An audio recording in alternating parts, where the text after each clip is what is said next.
Okay, so the paper we're looking at is Live-SWE-agent. Can software engineering agents self-evolve on the fly? It's from researchers at the University of Illinois Urbana-Champaign and their collaborators.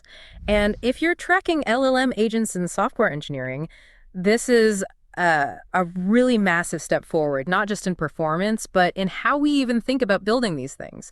The big idea here, the real breakthrough, is that they created the first truly live, runtime, self-evolving software agent. Right. And you have to think about what that gets rid of. All those costly, super intensive offline training cycles.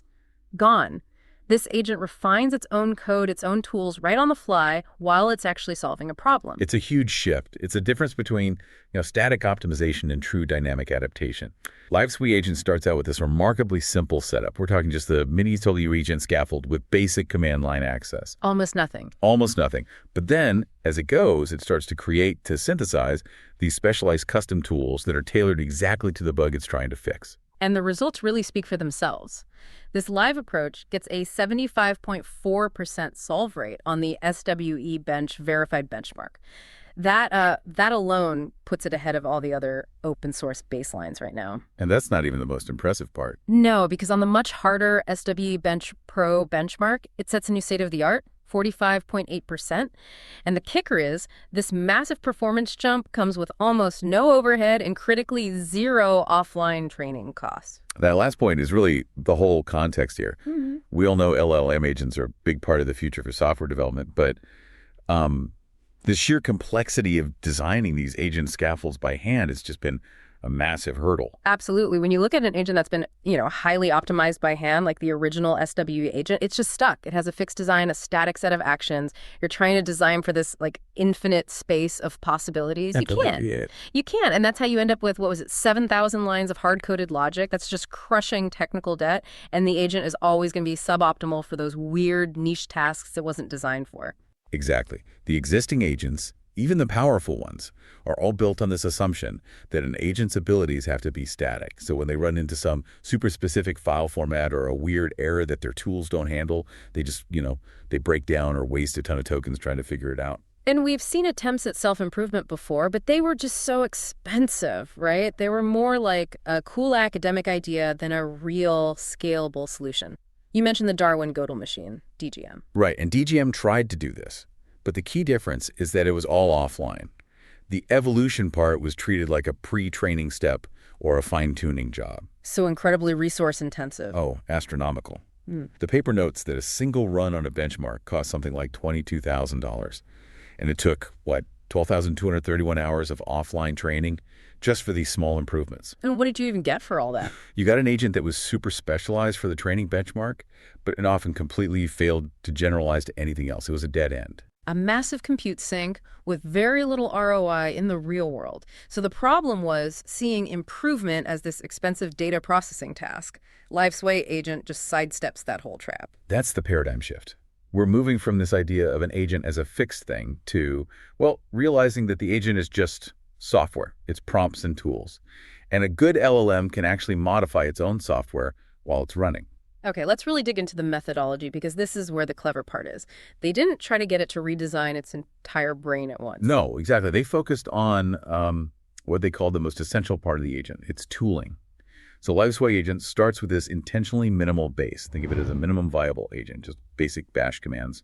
And the self-evolution immediately hones in on creating and refining custom tools. So the agent has its normal loop. It gets the code base, it gets the bug report, and it starts working. But then there's this extra cognitive step they added, the lightweight step reflection prompt. Yes, and this is the magic layer. After every single piece of feedback from the environment, a test fails, a compile error, whatever, it's explicitly prompted to just stop and think. To reflect. To reflect. It asks itself, okay, based on what just happened, would building a new tool or changing an old one help me move faster or get past this roadblock? So it's like a systematic critical analysis break. It forces the agent's high-level reasoning to kick in and realize that the problem isn't the plan, the problem is its own capabilities. That is precisely it. It's a metacognition check. A simple command fails to give the right feedback, and the agent reflects and thinks, you know what, I need a better search tool for Go files that actually understands import paths. That's the leap. And the way they implemented it is so simple. A custom tool is just an executable script. That's it. The agent writes it, saves it, and can then run it. So its action space is no longer fixed. It's being built on the fly to be perfectly suited for the task. Yeah, it lets the agent pay down the technical debt of all static agents. Every new weird bug isn't a failure point anymore. It's an input for its own self-improvement cycle. All right, let's get to the numbers, because the power of this is, it's really clear in the metrics. Starting with the SWE-bench verified benchmark. Using Claude 3.5 Sonnet, Live-SWE-agent hits a 75.4% resolve rate. And you have to compare that to the base model. The mini SW agent, with the same LLM but without this ability, got 70.6%. That's a nearly 5-point jump that is purely from the on-the-fly tool creation. That's a huge leap. It pushes it right up close to the best proprietary closed-source solutions out there. But the real mic drop is on SWE-bench Pro. This is the brutal one, right? The enterprise-level problems, multi-file fixes, complex code bases, the original SWE-agent with all its thousands of lines of manual code, that one hit 43.6%. And Live-SWE-agent, which started with almost nothing and evolved itself, gets 45.8%. A new state-of-the-art. It just completely validates the whole idea. Dynamic evolution beats static engineering when things get complex. And we have to talk about the cost.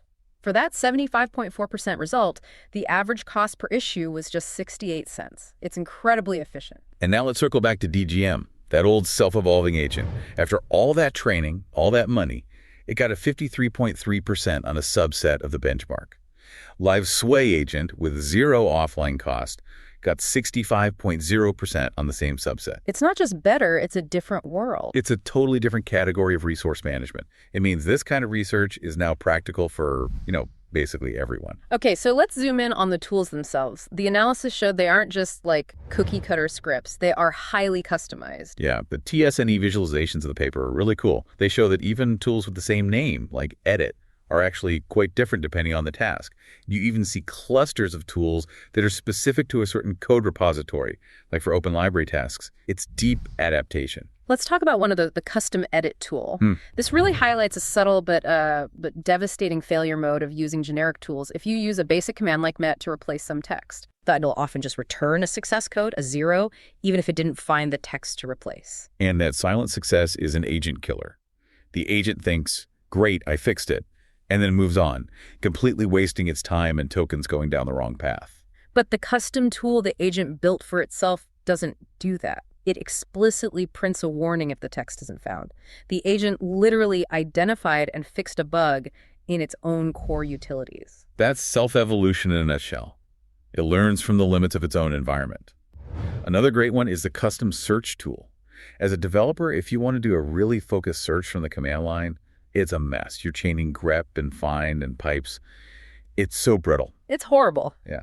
The custom search tool the agent built handles all of that internally. Yeah. It's like the difference between writing one perfect SQL query versus running 5 separate command line filters and hoping they work together. And it does smart things, right? Like excluding junk directories.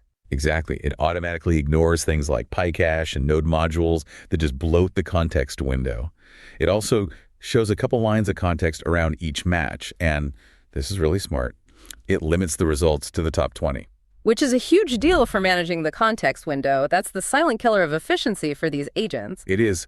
Without that tool, the agent would have to generate this super long, complex bash command, and the chance of it getting it wrong would be so much higher. And it goes even deeper. It creates domain-specific tools. For a bug in the Open Library project, it built an RRSIF and file analyzer. I mean, what even is a MARSIF file? It's a specific format for library publication records. No generic tool can parse that. So the agent realized, I can't fix this bug until I can read this file, and it wrote the parser it needed instantly. And on the language front, there was a Go analyzer tool it built, goanalyzer.py. It's basically a mini static analyzer for Go code. It can find struct definitions, function references, all this complex stuff that's way beyond what a simple grep can do. The agent doesn't need to be an expert in Go or library science. It just uses its reasoning to build the tool that makes it an expert for that one task. Precisely. It identifies a capability gap and just fills it. So let's look at the ablations, because we have to confirm this is all necessary. And the results are very clear. If you take away the ability to create tools entirely, performance just plummets from 76% down to 62%. But the more interesting one, I think, is about the reflection step. So they ran it with the ability to create tools, but without that little prompt that tells it to stop and think. Ah, so it could make tools but wasn't reminded to. Exactly. And the performance dropped almost as much, from 76% down to 64%. That proves that the reflection is a cognitive necessity. It's a self-diagnostic check that forces the agent to be proactive about its own limitations. Yeah, and we should also touch on the LLM dependency, because this raises some really interesting questions. Live-SWE-agent works so much better with stronger models. Right. When they tried it with a weaker model, GPT-4 Nano performance actually tanked. It went down by like 68%. The agent got stuck in loops. It made bad tools that broke things. It's a critical finding. The ability to write a reliable tool is a high-level skill. It needs robust reasoning. But the flip side is what's so powerful. With the stronger models, like Claude 3.5 Sonnet, you see the biggest relative improvement, a massive 22.6% jump over its base performance. Which tells us that Live-SWE-agent is this amazing generalizable scaffold that just gets better and better as the underlying LLMs improve. It unlocks the potential of a powerful model. Exactly. And looking forward, the researchers hint that this whole idea isn't just limited to tools. You could have the agent modify its entire scaffold on the fly, change its system prompt, its workflow, how it reasons. And the applications go way beyond bug fixing. You can imagine it generating new tests, patching security flaws in real time, optimizing complex systems. All these things require specialized tools a static agent would never have. Right. The ability to walk into a totally new domain, see what's missing, and just build it. That's the key step toward a truly generalist AI engineer. It really does feel like we've hit a new threshold here. Live-SWE-agent proves that a simple design with live, continuous, cheap self-evolution can just blow past even the most expensive, hand-tuned agents. We're seeing the start of a new era of adaptable AI engineering. So it leaves you with a pretty provocative thought, doesn't it? Given that this approach works so well with zero offline cost, and it scales so directly with the reasoning power of the LLM, maybe it changes how we should even judge future models. How so? Well, will the next generation of LLMs be trained not just on static code, but in these dynamic environments where they have to learn to modify their own capabilities as part of the training process, making self-evolution itself the ultimate benchmark for advanced AI?